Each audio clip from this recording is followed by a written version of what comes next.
Hello, in this video I'll show you how to make gluten-free graham crackers. I start out by measuring 350 grams of gluten-free flour. This is a little bit more than 2¼ cups. I'm using Bob Red Mill gluten-free 1:1 baking flour because this is the flour that I find I like best with all of the cookie recipes that I make.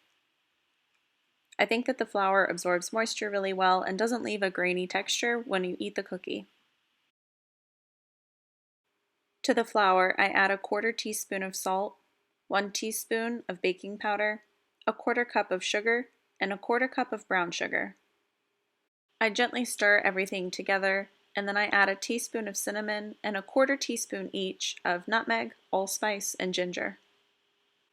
I really like the balanced flavor that using multiple warming spices gives to the graham crackers. I mix the spices in with the dry ingredients, and then I use the back of a spoon to create a well in the dry ingredients. You could also use a measuring cup or other utensil to create a well. Essentially, you're packing the flour into a tight formation, which will allow you a spot to put your wet ingredients directly into the same bowl. For the wet ingredients, I add 6 tablespoons of melted butter, 3 tablespoons of milk, 2 tablespoons of molasses, 2 tablespoons of honey, and 1 teaspoon of vanilla. Then I add 1 egg at room temperature. Having the egg be room temperature is going to make it easier to incorporate all the wet ingredients together, especially because we're using melted butter and we don't want any of the really cold ingredients to reset the butter. I use a fork to mix all of the wet ingredients together.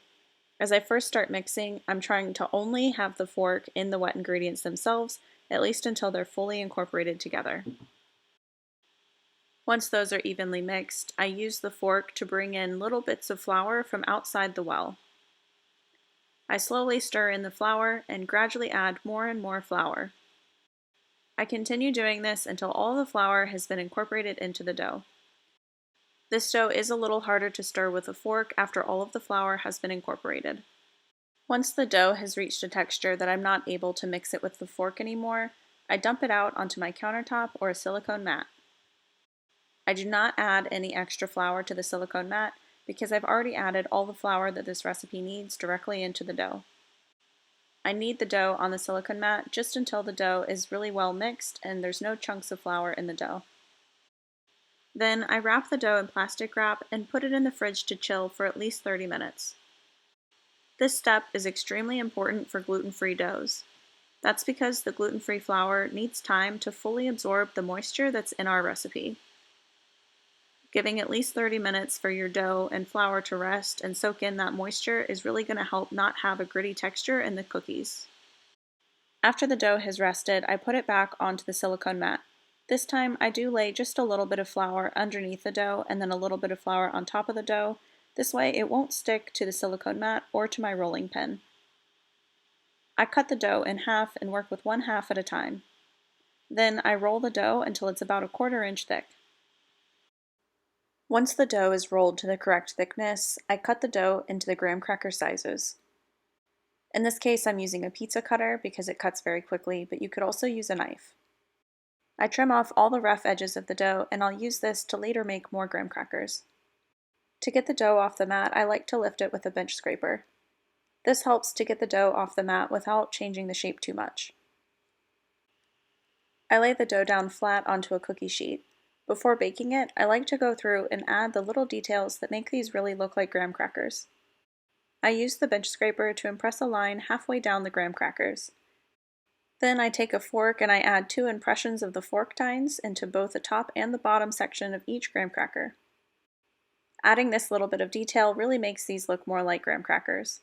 It's not necessary if you're going to crumble this up and use them for graham cracker crumbs, but it looks very authentic when you're making these for s'mores. Next, I bake the graham crackers in the oven at 350 degrees Fahrenheit for 17 minutes. While they're baking, I use the rest of my dough to roll out more graham crackers. I take the graham crackers off the baking tray very quickly after they come out of the oven because I don't want the bottoms to become overcooked while sitting on the hot tray.